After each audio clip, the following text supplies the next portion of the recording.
ดนตรีโศกพิสัยที่ให้เกียรติข้าพเจ้าได้ขึ้นมาคำควร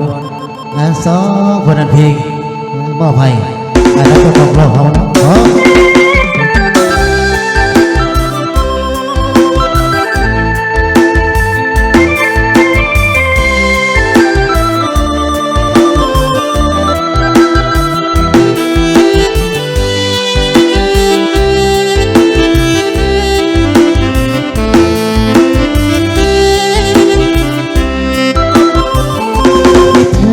สวรรค์นั้นใจจะขาดอยู่แล้ว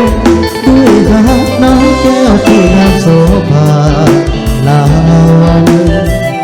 ดาวเดินนางฟ้าลงสู่ดิน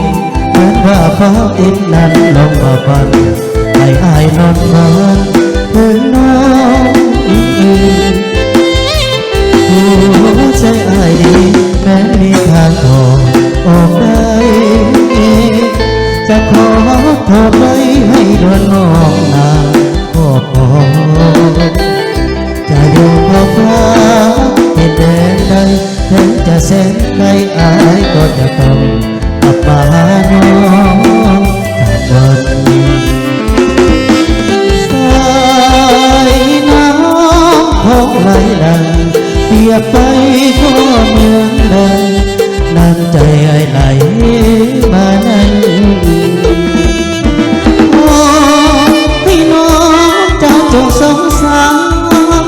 อย่าปล่อยให้เดินอีกทางเป็นสวรรค์จะหนีไปไกลเสียงจันสวรรค์นั้นไกลกันสุดขอบฟ้าแต่อายจะมาคู่เคียงดวงใจ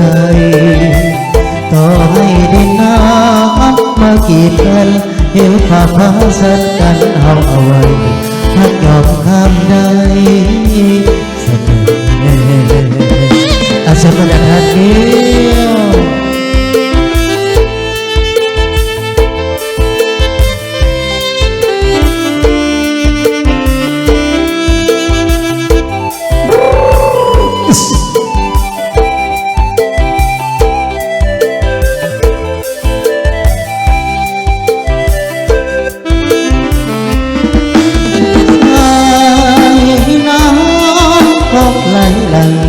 อย่าไป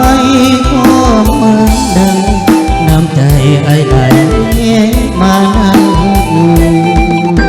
โอ้พี่น้องเจ้าจงสงสารอย่าไปไหนเลยผ่านแดนสวรรค์แห่งนี้ไปไกลเพียงจันสวรรค์นั้นไกลกันสุดขอบฟ้า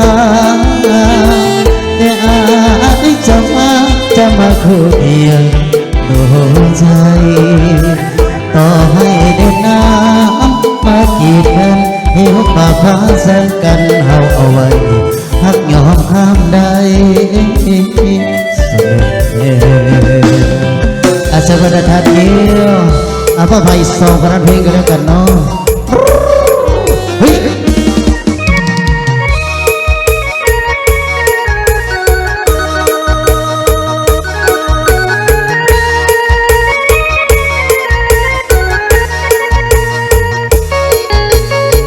ใช้กันได้แล้วเยี่ยมใช้กันได้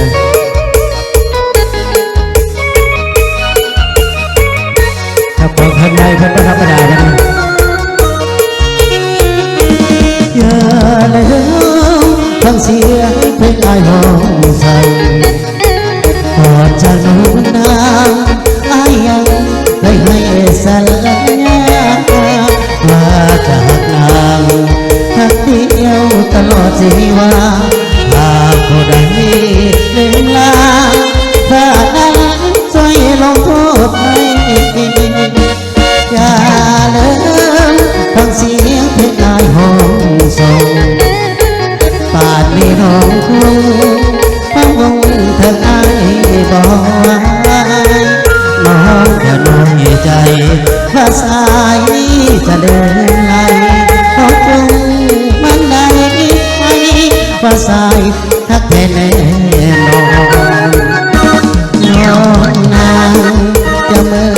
ออายบ่นอกแล้ว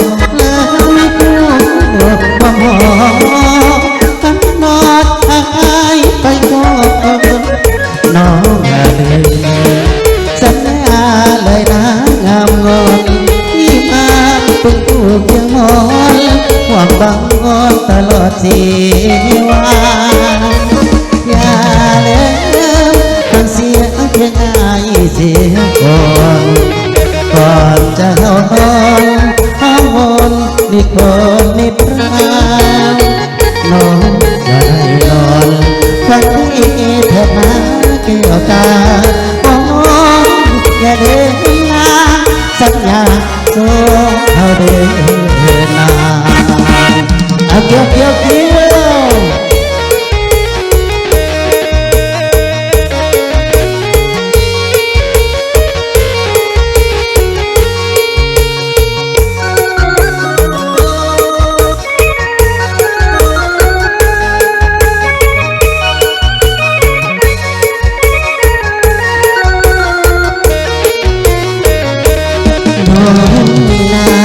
จะเมื่อต่ออายบ่นอก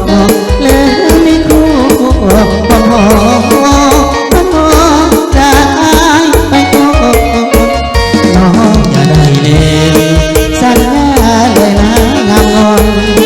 ที่มาเป็นคู่เทียงมอนความบังนอนตลอดชีวาอย่าเลยฟังเสียงเพียงอายเสียงก่อนจะเข้านอนห้องนอนมาก่อนนิทานน้องอยากให้เน่งฝันดีเถิดนาแก้วตาพอมองอย่าเดินลาต้องเอาเดินหา